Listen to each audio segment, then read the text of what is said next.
Hello. अरे हाँ हाँ, मैंने कॉल किया था। हाँ, ये बेड नंबर 13 के फैमिली को डेथ सर्टिफिकेट देना है। हाँ, डॉक्टर के साइन हो गए क्या? अभी तक आप लोगों ने साइन नहीं लिए? देखिए, डॉक्टर से साइन लेना आप लोगों का काम है, मेरा काम नहीं है। हाँ हाँ ठीक है। हाँ, जल्दी साइन लीजिए प्लीज, थोड़ा जल्दी। मैडम, आप अंदर आईसीयू जाके डेथ सर्टिफिकेट ले लीजिए प्लीज। अरे अब यहाँ मेरे सर पर मत खड़े हुए होते हुए उधर जाइए अंदर इस रास्ते से। हाँ, अब आप कौन? वो मेरे पापा को आज सुबह एम्बुलेंस में लाया गया था, लेकिन लगता है एम्बुलेंस मुझसे पहले ही पहुंच गई। और यार किस सबसे बताया कि वो आईसीयू में। अच्छा ठीक है, पेशेंट का नाम? प्रदीप वर्मा। प्रदीप वर्मा। हाँ, एक मिनट। हाँ, प्रदीप वर्मा, बेड नंबर 13। वो क्या हुआ ना, अभी अभी बेड नंबर 13 का पेशेंट ऊपर निकल गया, तो उसका डेथ सर्टिफिकेट बन रहा है। जैसे ही बनेगा बेड खाली हो जाएगा और आपके पिताजी को मिल जाएगा। पर थोड़ा टाइम लगेगा ना, वेट करिए।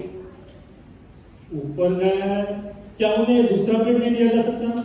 अरे नहीं, यहाँ आईसीयू मरीजों की भीड़ लगी है, पता भी है आपको। वो तो आपके पिताजी की किस्मत अच्छी थी ना, बेड तो मिला, ये तो यही वेट करना पड़ता अभी।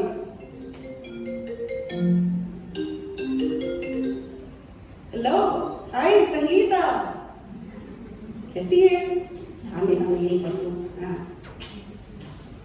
कब कर रही है शादी? शॉपिंग हो गई? इतनी सारी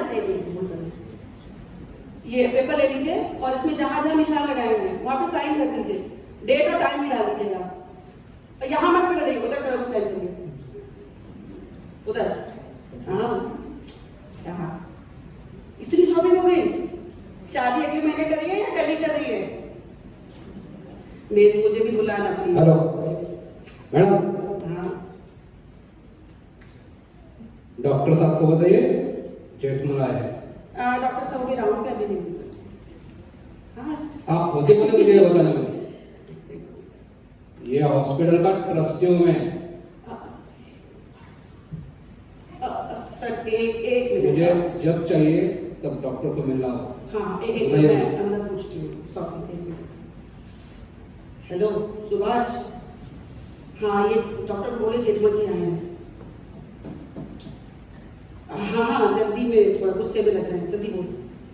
हाँ, सर तो बाहर नहीं आ सकते, लेकिन फोन पे बात कर सकते हैं। हाँ, एक मिनट। हाँ, डॉक्टर रावत, ये लीजिए जेठमल जी। हाँ, हेलो डॉक्टर रानड़े। कैसे हमारी मिसेस की तबीयत? Any improvements? डॉक्टर कभी तो अच्छी न्यूज दीजिए। कितनी बार बताया, जितना भी पैसा चाहिए दीजिए, कोई भी महंगी ट्रीटमेंट हो कीजिए। हाँ, लेकिन कुछ तो रास्ता होगा। सबके मैं बताऊं क्या?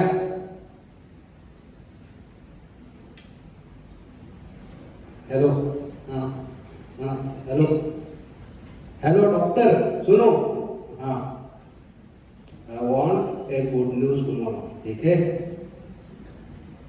ठीक है। हाँ,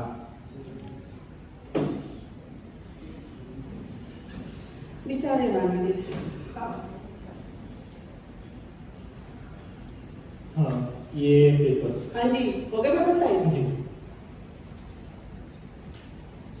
ये क्या रेट डाली है? आज 22-12 है, 12-22 नहीं।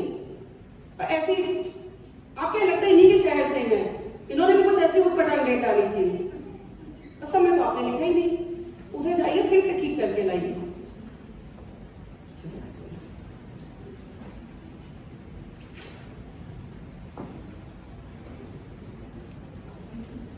अरे जल्दबाजी में तो अपनी घड़ी रखना भूल गया।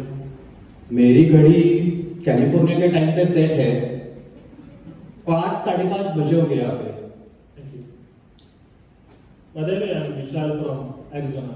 Hi, I'm Sanjay Shukla from LA, California. Yeah. Arizona में आप कहाँ से हो वैसे? I'm from country. I did my PhD in electrical engineering from Arizona State. Actually मैं कल ही यहाँ आया हूँ। छुट्टियों पे। और आते ही आईसीयू में। My friend, we are sailing in the same boat. क्यों, आपके भी पापा आईसीयू में हैं? पापा नहीं, हमारे बड़े भैया आईसीयू में हैं। क्या हुआ है? भैया को स्ट्रोक हुआ है। उनकी राइट साइड पूरी तरह से पैरालाइज हो चुकी है। He must be quite young, right? He is barely in his 50s. हमारे भैया, he was the poster of good health. उनके साथ कुछ ऐसे होगा कभी लगा नहीं था। हमेशा अच्छा खाना, एक्सरसाइज, योगा। भैया का एक मॉर्निंग रूटीन सेट था। हमेशा मुझे डांटते थे, वेट लॉस कर, एक्सरसाइज कर, शुगर कम था। सच बोलूं तो भैया की एक बुरी आदत थी, स्मोकिंग की। डॉक्टर से कुछ बात हुई? डॉक्टर ने तो कुछ महीनों के लिए फिजियोथेरेपी रिकमेंड की है, लेकिन उसके बावजूद भी भैया पहले जैसे हो पाएंगे, बेड से उठ पाएंगे, मुझे नहीं लगता। उसकी कोई गारंटी है।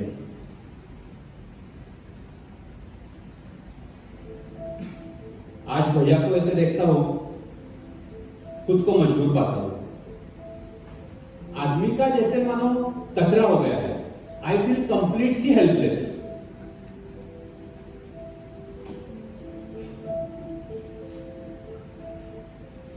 हमारे भैया, उन्होंने हमेशा लाइफ में पॉजिटिव एटीट्यूड को बढ़ावा दिया है। हमेशा पॉजिटिविटी। मुझे याद है मैं जब 12th स्टैंडर्ड में था, थोड़ा टेंशन में था, एग्जाम से जूझ रहा था, तब भैया ने मुझे कहा था, ये इम्पॉसिबल वर्ड अपने डिक्शनरी से निकाल दे। बड़े गुस्से में आया था। भैया से बोला, भाई मुझे क्या नेपोलियन समझा है? बड़ी खूबसूरती से, बड़ी समझदारी से उसने मुझे समझाया था। हर एक के अंदर एक नेपोलियन छुपा होता है। हाँ, उसके मौजूदगी का, उसके होने का तुम्हें एहसास होना चाहिए। नेपोलियन की जिद रखने वाला मेरा भाई आज आईसीयू में है। वो पानी भी नहीं मांग पा रहा। इससे बेहतर तो मृत्यु है। अरे तुम मृत्यु के बारे में क्यों सोच रहे हो? मृत्यु तो एक पूर्ण विराम है।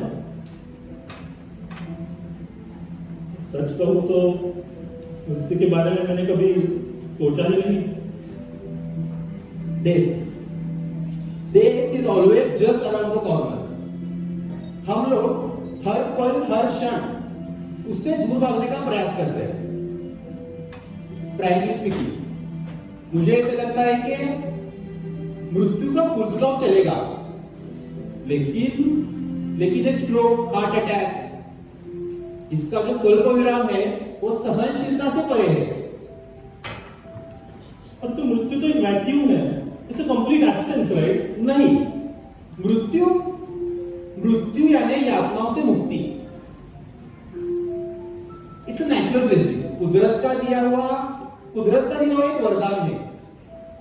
मुझे नहीं पता हम लोग उसका स्वीकार क्यों नहीं करते। मिस्टर संजय, आप अंदर जा सकते हैं। Alright Vishal, it was nice to meet you. Good luck, take care.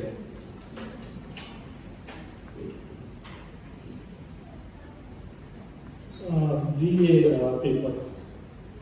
Okay, thank you.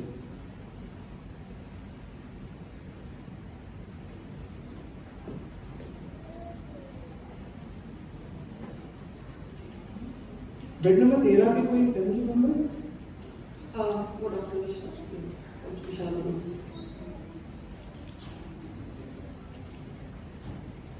Excuse me mister Vishal ji, मैं डॉक्टर टर्नर जी। आपसे 2 मिनट बात करनी है।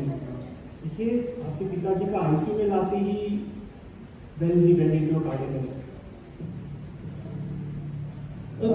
तो आप हाँ, सीपीआर से हार्ट चलने लगा है, लेकिन इस प्रोसेस में हमें वेंटिलेटर लगाना पड़ा। ही is on full life support right now. देखिए उनकी कंडीशन बहुत क्रिटिकल है और मेरे ख्याल से आपको अपने फैमिली मेम्बर्स को जल्द से जल्द यहाँ बुला लेना चाहिए। Okay okay, thank you doctor, I will call the right away. अगर कुछ अपडेट रहा तो डेफिनेटली लेट यू नो। ठीक है।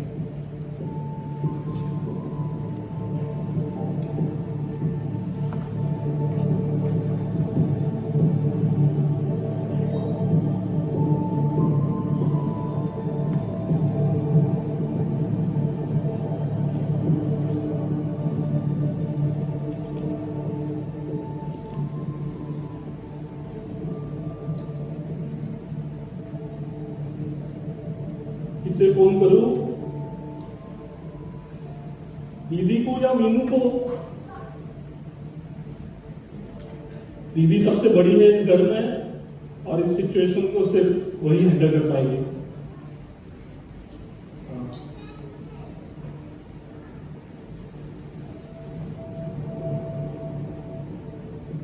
हेलो दीदी, मैं विशाल।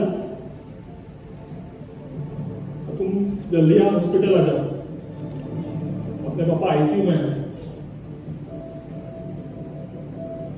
तुम बस जल्दी आ जाओ, वो लाइफ सपोर्ट पर है। हाँ ठीक है, ये रुकता ठीक है।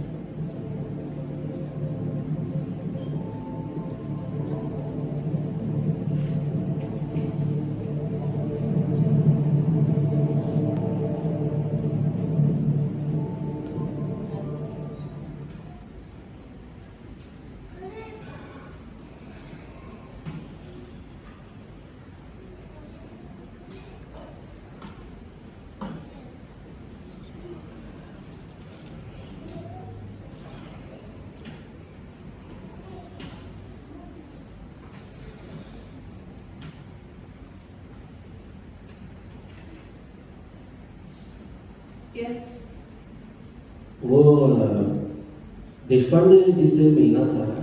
Is he still here? पूरा नाम मधुकर देशपांडे। मधुकर देशपांडे। एक मिनट। हाँ, मधुकर देशपांडे बेड नंबर 6, वो 2 दिन पहले ही घर गए। गॉन होम मतलब फिजिकली कि स्पिरिचुअली? नहीं मतलब अपने घर में कि भगवान के घर? अरे भगवान के घर में, अपने घर के, उनके घर। लोग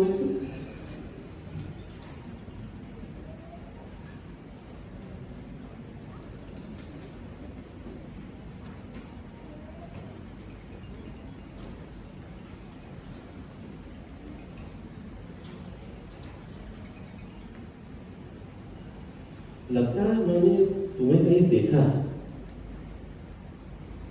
कामत चाचा, आपने मुझे पहचाना नहीं? मैं विशाल। अरे हाँ, अरे तुम तो प्रदीप के छोटे बेटे हो ना?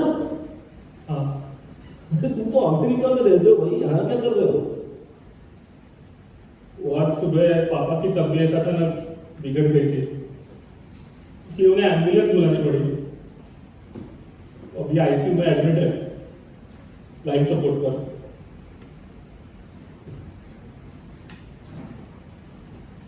लाइफ सपोर्ट पे है प्रदीप?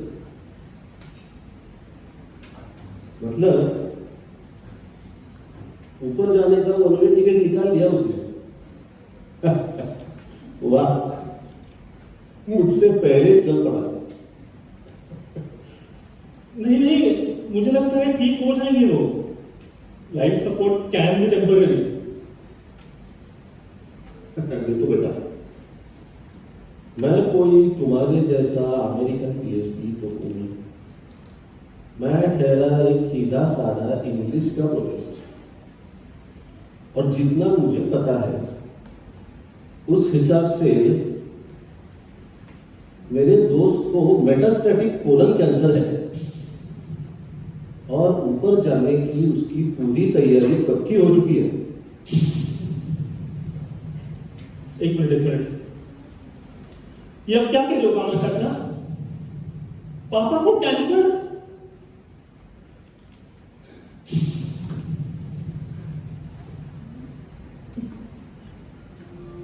पापा को कैंसर?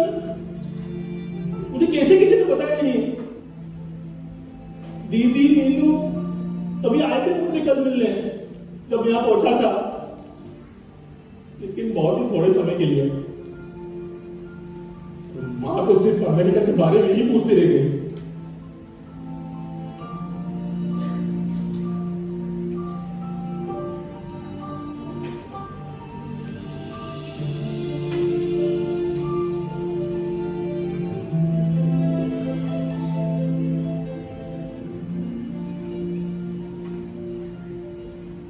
बेटा,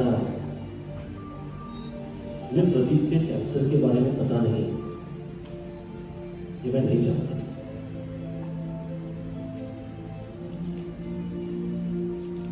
सच पूछो तो अगर मेरा अपना बेटा विदेश में होता शायद मैं भी नहीं पता था उसको। अरे तुम्हारी दोनों बहनें तो थी ना यहाँ पे, हाँ? प्रदीप का बहुत ख्याल रखा उन दोनों ने। अरे हफ्ते में 3-4 बार तो हम मिल ही लेते थे। अभी कुछ दिनों पहले ही मेरी बात हुई थी प्रदीप से। He was in high spirits.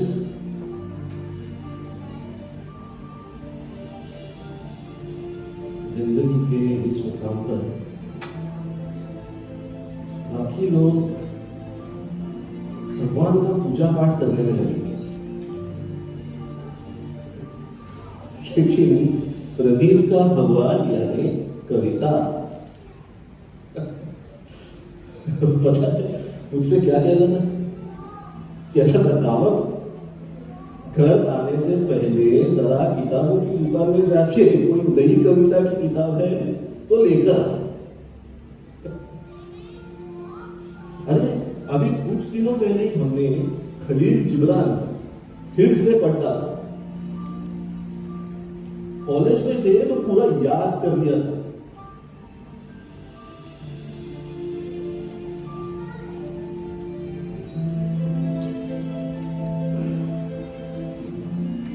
उन दिनों से ही प्रदीप का था एक लेखक जिब्रान, उसकी प्रॉफिट प्रदीप की सबसे पसंदीदा किताब।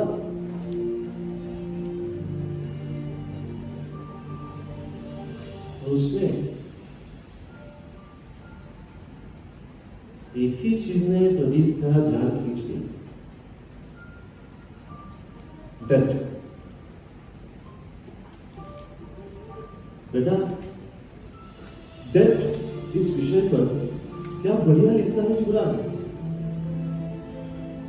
For what is it to die but to stand naked in the wind and melt into the sun? And what is it to cease breathing but to free the breath from the restless time? If you would indeed behold the spirit of death, open your heart wide onto the body of life.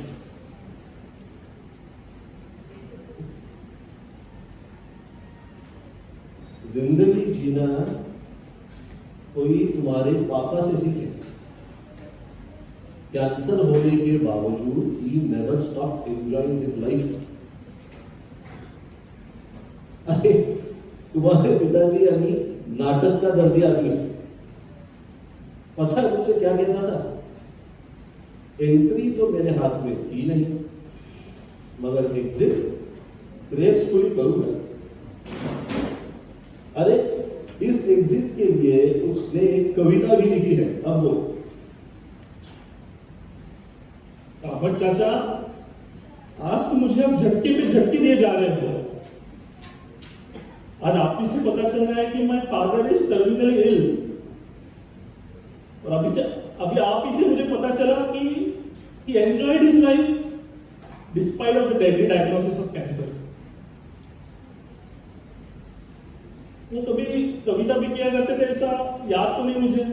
हाँ बेटा, वो सिर्फ कविता ही नहीं करता था, वो भी इतनी खूबसूरत दिल को छू लेने का। It is also based on Gibran's work. बेटा, हमने जिब्रान को पढ़ा तो की बात, लेकिन पढ़ते पढ़ते ही प्रदीप के ध्यान में आने लगा कि आत्मा का पंच तत्वों में विलीन होना, इस क्रिया का जिब्रान ने जो वर्णन किया है वो कितना सुंदर है, कितना काव्यात्मक है।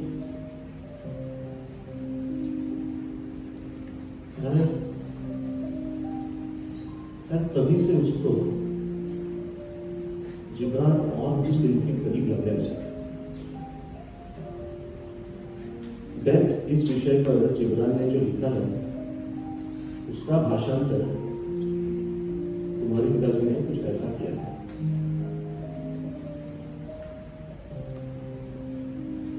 मौत का मेरे उत्सव प्यारा,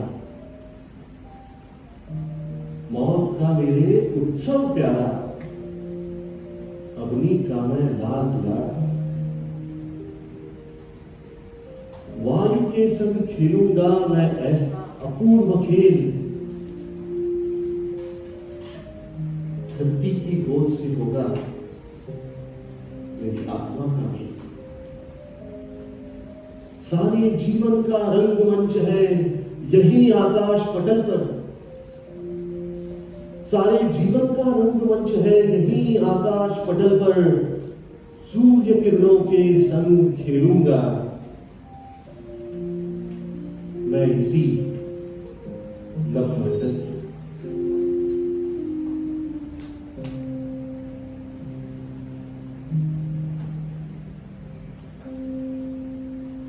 प्रदीप की चिंता मत करो बेटा,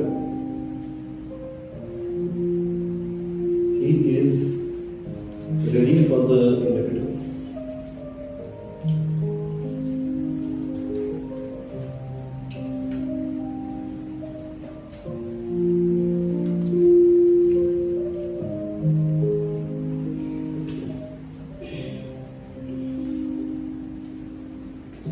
क्या आप उनसे मिलना नहीं चाहेंगे?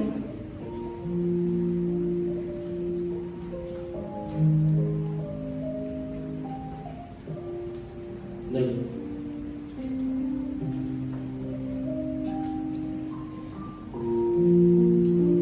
जो प्रदीप मुझे याद है वो अब वहां है।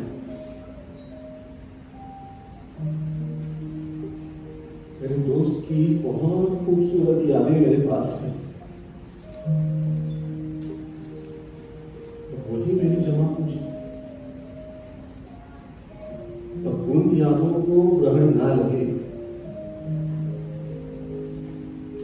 यही मेरी इच्छा। सुनो बेटा, हो सके तो एक काम, जब उसका आखिरी समय आएगा तो कोई गीता गीता मत रखना उसके हाथ, हाँ?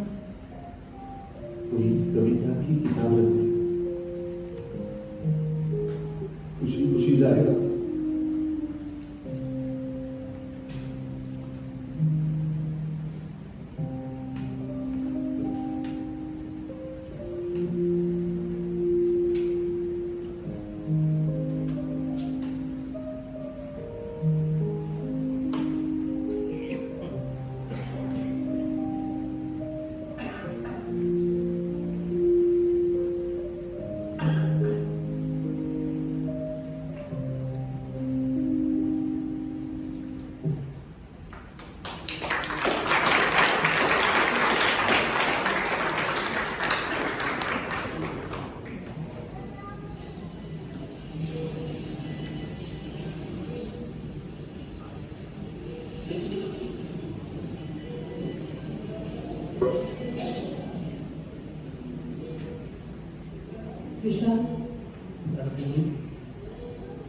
अच्छा हुआ तुम आ गए। समझ नहीं आ रहा ये सब अचानक कैसे हो गया। I was simply not ready for this. ऐसी बातों के लिए कोई तैयार होता है विशाल? सुनो, तुम थक गए होगे, जेट लैग से तो सोए भी नहीं होगे। कुछ खाया है तुमने? नहीं, और मन भी नहीं है। रुको, मैं कुछ लाई। लो, खा लो। माँ को बताया कि पापा लाइफ सपोर्ट करें? हाँ, उन्हें बताए बगैर कैसे रहोगे? यहाँ आते आते उन्हें मिला ही हो। मुझे कह रही थी कि मेरी फिक्र मत करो। तो पापा को मिलकर आए? नहीं, उसके लिए इस खड़ूस की परमिशन तो लेनी पड़ती है।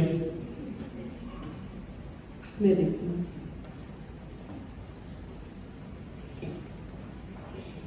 एक्सक्यूज मी, हमें पापा से मिलना था आईसीयू में।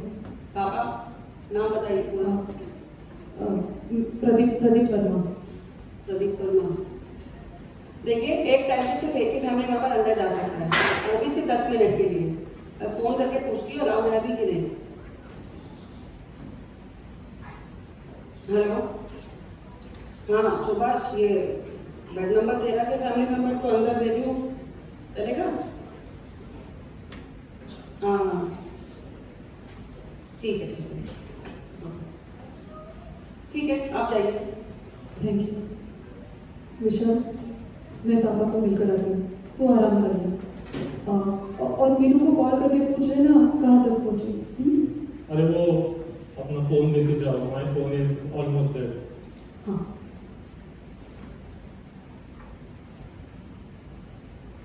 ये लो।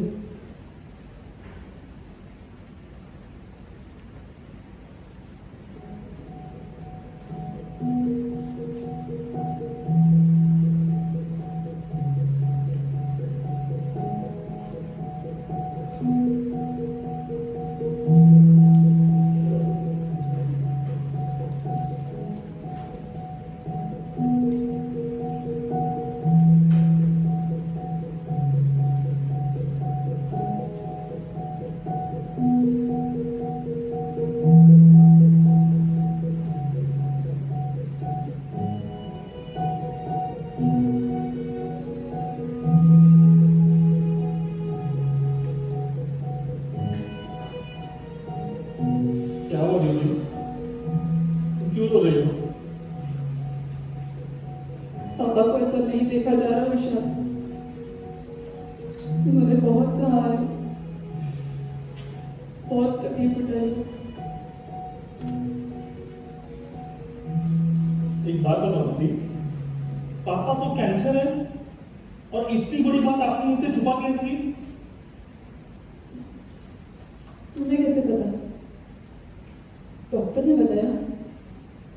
मतलब ये सच है? तुम्हारे आने से पहले किसी और से मिलने कामत चाचा आए थे, उन्होंने बताया। कब से इतनी बड़ी बात छुपा के रखी है आपने मुझसे, और क्यों? इसका क्या मतलब समझूं मैं? अगर हम उन्हें अमेरिका ले जाते हैं, आपको पता भी है अमेरिका में एक से बढ़कर एक डॉक्टर्स और ट्रीटमेंट्स अवेलेबल है। अरे हम उनकी ट्रीटमेंट वहां पे करते हैं। विशाल, पापा ने हम सबको तुम्हें कुछ भी बताने से बिल्कुल मना कर दिया था। वो नहीं चाहते थे कि तुम्हारी पीएचडी कंप्लीट हुए बिना तुम्हें कोई भी डिस्टर्बिंग न्यूज मिले। और वैसे भी उनके ऑन्कोलॉजिस्ट कह रहे थे कि आजकल इंडिया में भी अच्छी केमोथेरेपी हो जाती है। फिर भी दीदी, कम से कम आप तो मुझे बताती। और ऐसी कितनी बड़ी चीजें हैं जो आप लोगों ने मुझसे छुपा के रखी है। कभी कभी लगता है कि पापा मुझे काबिल ही नहीं समझते। विशाल, तू ऐसे क्यों सोच रहा है? उनको कितना नाज है तुम पर। हमारे परिवार से अमेरिका जाने वाला तू तो पहला ही है ना। उन्होंने खुद कर्जा निकालकर तुझे भेजा था, याद है ना? हाँ, याद है मुझे। मैं कैसे भूल सकता हूं? उन्होंने हमेशा मेरी खुशियों को बढ़ावा दिया है। दिन भर की थकान के बावजूद ऑफिस से सीधा मेरी क्रिकेट की मैच देखना याद है मुझे। यूएस जाते समय मुझे किसी भी चीज की तकलीफ ना हो, सिर्फ इसीलिए उनका मेरे साथ हर जगह होना याद है मुझे। और एयरपोर्ट पर मुझे गर्व से गले लगाना, लेकिन उसी समय उनकी आवाज की कपकपाहट और आंखों में चुभते हुए आंसू सब याद है मुझे। उनका न जताया वो प्यार याद है मुझे दीदी।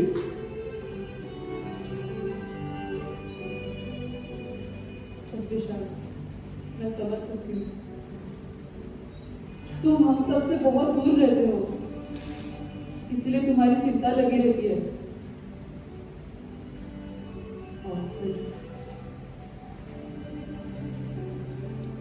फिर भी दीदी एक बात तो बता कर देखती।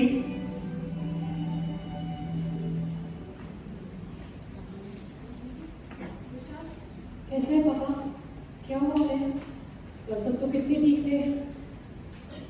2-3 दिन से उनकी सांस जरा फूल रही थी। तो तुमने डॉक्टर के पास क्यों नहीं ले गए तब?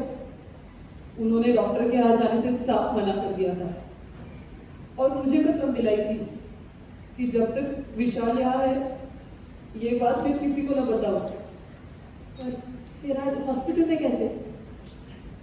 मुझे पता भी नहीं होगा कि वो हॉस्पिटल में है, क्योंकि एम्बुलेंस में वो बेहोश थे। विशाल, पापा बेहोश होने तक तुम्हें पता नहीं चला? तुम्हें पता भी है क्या क्या हो रहा है?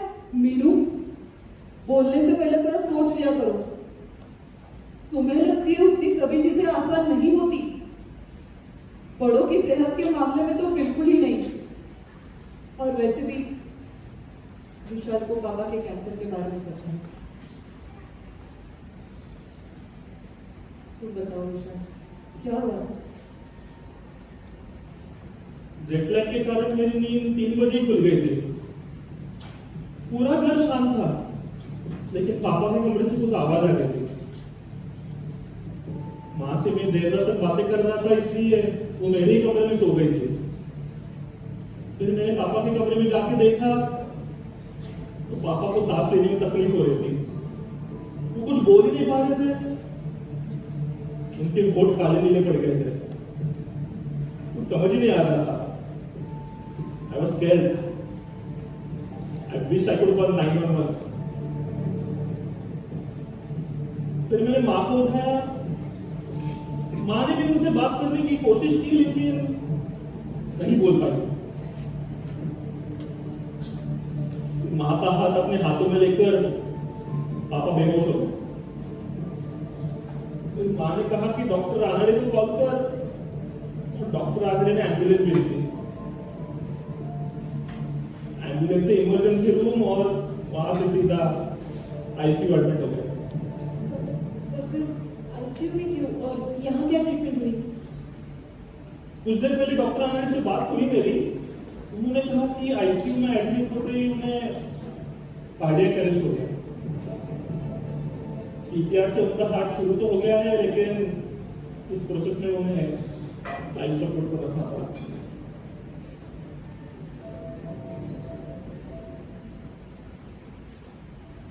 विशाल,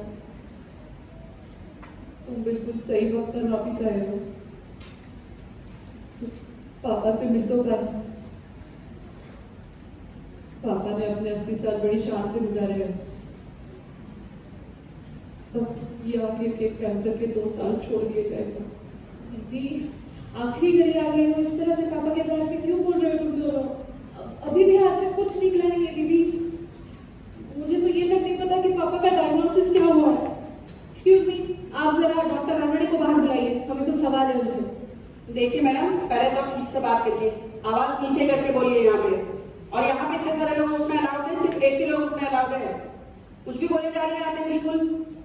आई एम सॉरी, कुछ तरीका होना चाहिए बात करने का ना। I am sorry. हमारे पापा ही is on life support. Doctor ने अभी ये पास भी दिया है।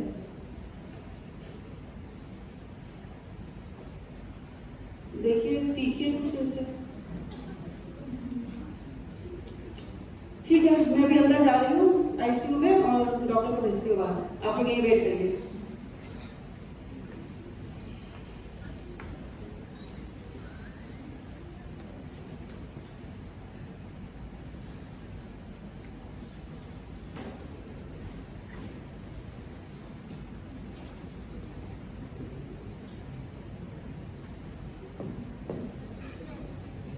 नमस्ते। ठीक है, ये आपको कुछ पूछना था? डॉक्टर, पापा की तबीयत कैसी है? वो लाइफ सपोर्ट पर क्यों है? लाइफ सपोर्ट कब निकाल सकते हैं? हम उन्हें घर कब लेके जा सकते हैं? मेरी कितने समय पूछूंगी। That's all right. आपके पापा को पल्मोनरी एम्बुलेंस हुआ है। ओके, पल्मोनरी यानी लंग से संबंधित कुछ, निमोनिया जैसा कुछ हुआ है क्या डॉक्टर? Not exactly. देखिए, पल्मोनरी एम्बुलिज्म मीन्स लंग्स के आर्टरीज में ब्लड लॉस हुआ है। ये कैंसर के कॉम्प्लिकेशन है। हाँ, तो निकाल दीजिए ना ये क्लॉट, वो आपके ट्यूब वगैरह डालकर। जी नहीं, ये इतना आसान नहीं है। देखिए, pulmonary embolism is a very serious condition और आपके पापा के केस में तो इट बिकेम फैटल और because of that he is on full life support. जैसे मैंने आपसे पहले कहा, condition is very critical.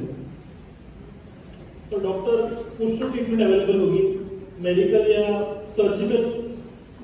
Generally speaking yes, treatment है, लेकिन वो ट्रीटमेंट हम उन्हें नहीं दे सकते। क्यों नहीं दे सकते doctor? See he is also bleeding internally और ऐसे सिचुएशन में हम उन पर कोई और ट्रीटमेंट करते हैं तो इस interbleeding can go worse. But maybe doctor, we can consult a specialist like a gastroenterologist, maybe to stop the bleeding. Yes, we have that option, but the problem is he is not stable to undergo any procedures. पर वो बेहोश क्यों है? कल तक तो ठीक थे। हाँ, जब उन्हें पल्मोनरी एम्बुलिज्म हुआ तो उनका ऑक्सीजन लेवल बहुत कम हो गया और वो बेहोश हो गए। लगभग 10 मिनट तक हमें उन्हें सीपीआर देना पड़ा और इस दौरान उनके ब्रेन को ब्लड सप्लाई नहीं मिल पाया। Well, see we are monitoring him very closely and there are chances he might go into another cardiac arrest.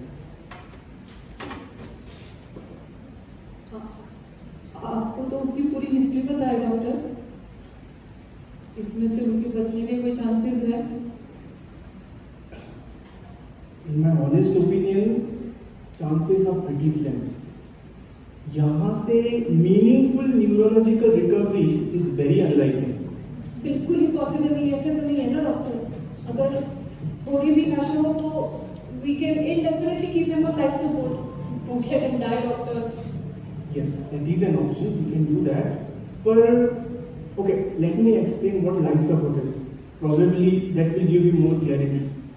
देखिए, लाइफ सपोर्ट यानी यंत्रों पर निर्भर व्यक्ति का शरीर। अंदर आपने उनके बेड के पास एक बड़ी मशीन देखी होगी, वो वेंटिलेटर है।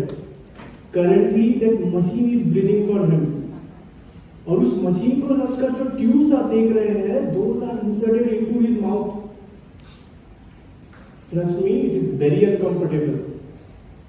ऐसे सिचुएशन में पेशेंट बोल भी नहीं पाते। In short, he is artificially kept alive. But at least he's alive, right? और ये 21वीं सदी है, anything is possible.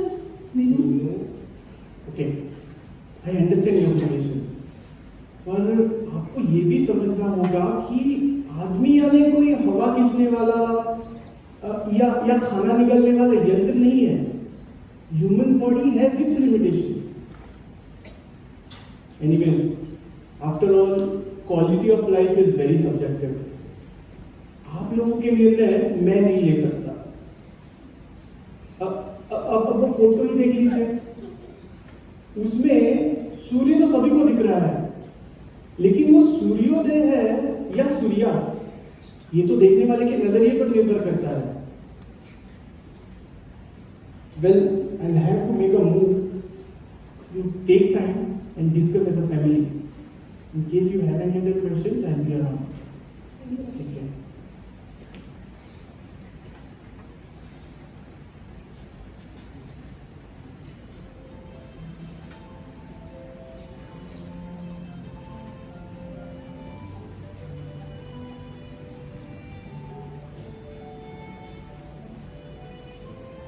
मुझे लगता है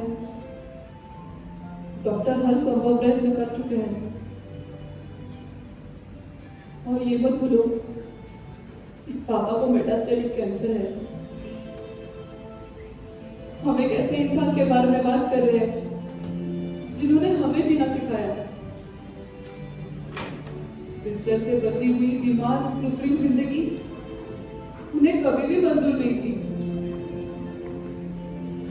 उन्हें अपना आखिरी वक्त दिखता होगा तो घंटे मिले उस पापा को लाइफ सपोर्ट पर। तुम ऐसे क्यों सोच रही हो मीनू? पापा आर्टिफिशियली जिंदा है, और जैसे डॉक्टर ने कहा वो कभी भी कार्डियक अरेस्ट में जा सकते हैं। ऐसा हुआ तो क्या करना चाहिए? सीपीआर करना चाहिए या उन्हें जाने देना चाहिए? सोचने वाली क्या बात है दीदी, मौत को तो रोकना ही है ना। उन्हें मैं फिर से सीपीआर करें।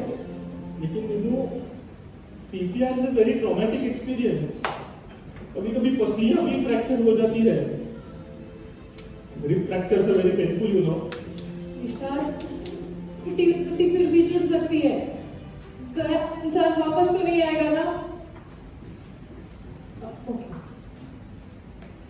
मीनू, तुम पापा को मिल करो, हम बाद में बात करते हैं, ठीक है?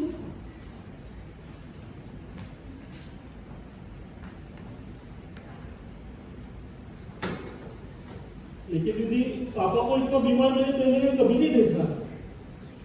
उन्हें कैंसर है ये बात फैमिली डॉक्टर के ध्यान में कैसे नहीं आई? उन्हें कोई सिम्टम्स ही नहीं थे विशाल। एक दिन अचानक पेट दर्द होने लगा। वे कई दिनों तक दर्द कम नहीं हुआ।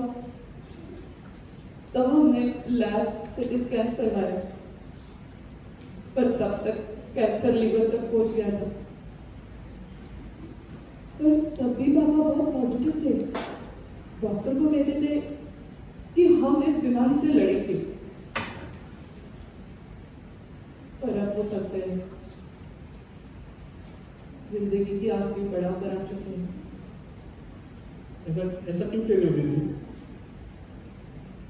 उन्हें शायद पता चल चुका था विशाल कि उनके पास वक्त बहुत कम है। उनके बर्ताव से तो वो झलकने भी लगा था। पिछले 2 हफ्तों से तो बस तू आने की आस में थे, बस तुम्हें ही मिलना चाहते थे। और मैं यहाँ आ गया हूँ तो वो आईसीयू में एडमिट है। मैं क्या कह रहा हूँ दीदी, सभी इलाज ट्राई करके देख लिए क्या? Chemotherapy, radiation, surgery, clinical trials. मैं इंटरनेट पे रिसर्च करूँ क्या? विशाल, डॉक्टर जोशी यहाँ के बेस्ट कैंसर स्पेशलिस्ट हैं। उन्होंने हर मुमकिन ट्रीटमेंट करके देख ली है। मीनू ने तो खुद सेकंड थर्ड ओपिनियन भी लिया है।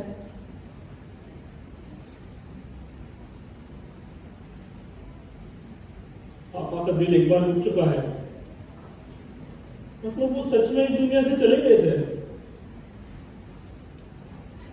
और अभी इस वेंटिलेटर के आधार से we are just delaying the inevitable. क्यों? एग्जैक्टली विशाल, जिस इंसान ने हमें इतना लाड और प्यार से बड़ा किया है, उस इंसान की तकलीफें हम क्यों बढ़ा रहे हैं? उनके लिए हमें निर्णय लेना ही होगा। ऐसा निर्णय दीदी? लाइफ सपोर्ट निकालने का। दीदी तुम ये क्या कह रही हो? विशाल तू तो समझा दीदी को। दीदी भगवान के पास का दिया कुछ जाने पर अपशगुन मानने वाली तुम पापा की प्राण ज्योति बुझाने की बात कर रही हो? मीनू, पापा थक गए हैं, उनकी उम्र हो गई है, कैंसर से वो कमजोर हो चुके हैं। इससे बच भी गए तो एक दर्द भरी जिंदगी जिएंगे मीनू। से अच्छा है कि हम उन्हें सुख शांति से जाने दें। फिर भी दीदी, मेडिकल साइंस इतना आगे बढ़ चुका है, we can certainly expect a miracle। मुझे पापा चाहिए दीदी, प्लीज मुझे पापा चाहिए। ये कैसी जिद है मीनू? माँ बाप का साथ पूरी जिंदगी नहीं होता। तुम्हारी जिद के कारण उनके दर्द बढ़ेंगे या ये पूरी जिंदगी दर्द बन जाएगी। तू मिला ही ना उन्हें, होश में है क्या वो?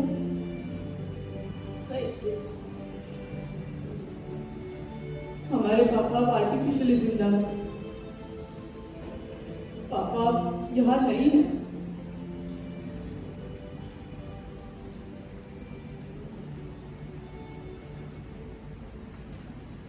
Dying peacefully is everybody's privilege. You simply cannot take that away from my father.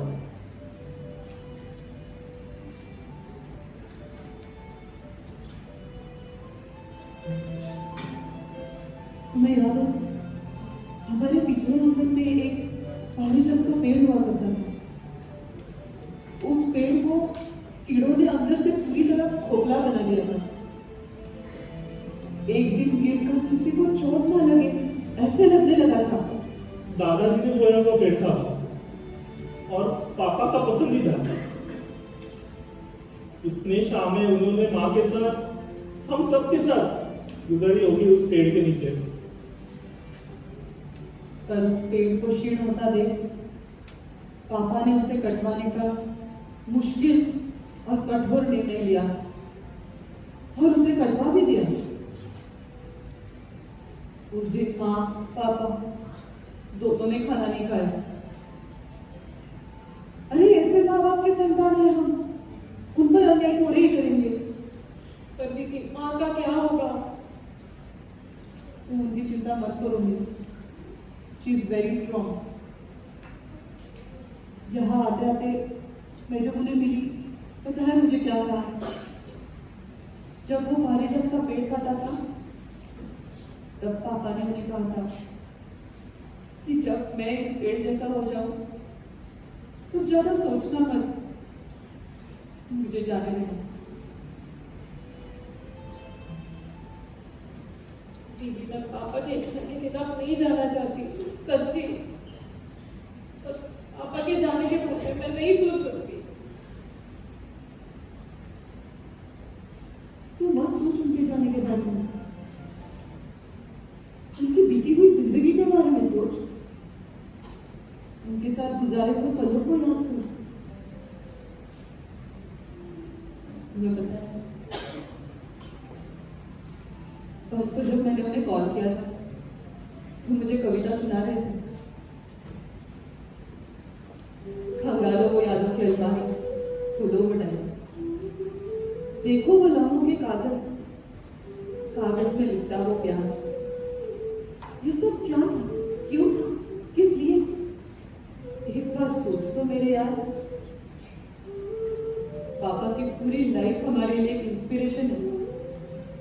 मैंने तो जीवन का सार उन्हीं से सीखा है। उन्हीं से सीखा है मैंने कि माँ जब 3 दिन तक ना खाए तो उन्हें मनाना कैसे है, और जब घर में सिर्फ आलू और मिट्टी भर मसाले हो तो सब्जी बनानी कैसे है, घर खर्च डायरी में लिखे कैसे, और जब बहुत भूख लगी हो तो फिर दूसरों को खिलाए कैसे, बिना मतलब के लोगों से मिले कैसे, और जब दिल भर आए तो खुद ही में दोस्त ढूंढे कैसे।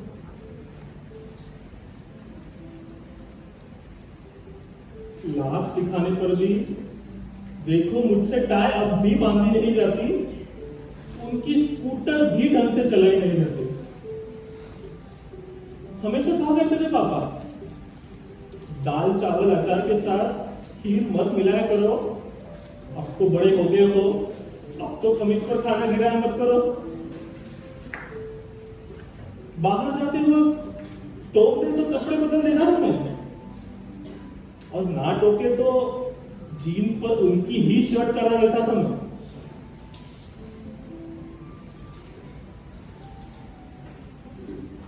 याद है मुझे, उन्होंने बेफिक्री में सुकून में दिन गुजारे ही नहीं। हमारे जूते हर साल बदले, लेकिन उनके कभी नहीं। इतनी बार जिंदगी में गिरा मैं, खुद संभलना सिखाया, वो थामने आए नहीं। मेरी तारीफ दुनिया के सामने बहुत की, लेकिन मेरे सामने कभी नहीं।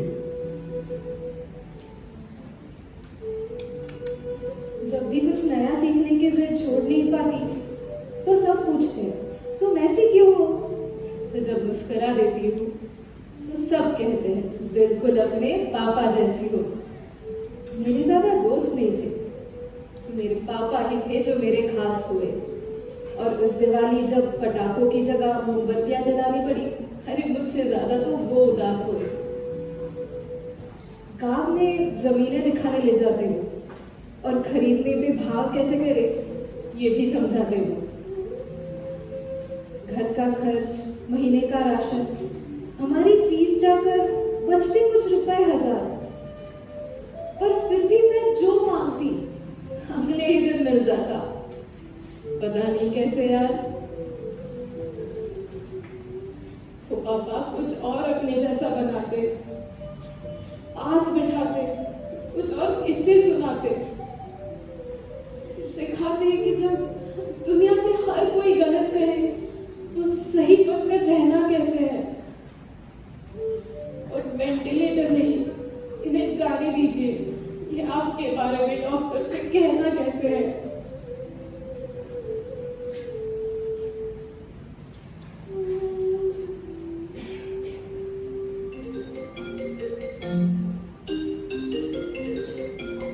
दीदी आपका माँ को फोन आ रहा है, उन्हें यहाँ बुलाए क्या?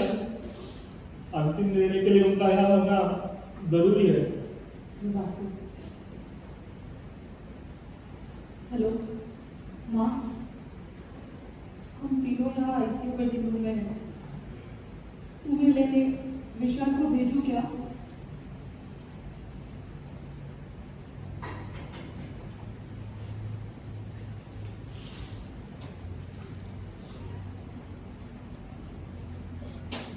ठीक है, पर ऐसे वक्त में तुम अकेले मत रहो, मासी को बुला लो।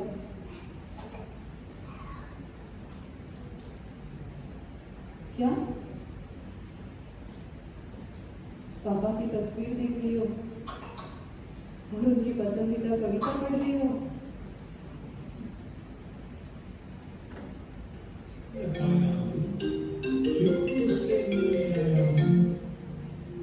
मेरे दिल की धड़कन में मैं तेरे दर्पण की छाया। तू चाहे तो सपना कह ले, तू चाहे तो सपना कह ले, या अनहोनी घटना कह ले। मैं जिस पथ पर भी चल निकला, तेरे ही दर पर जा बैठा। मैं तुझसे प्रीत लगा बैठा। मैं उनकी पीड़ा न सह सकूं, मैं उनकी पीड़ा न सह सकूं, कुछ कहना चाहूं कह न सकूं।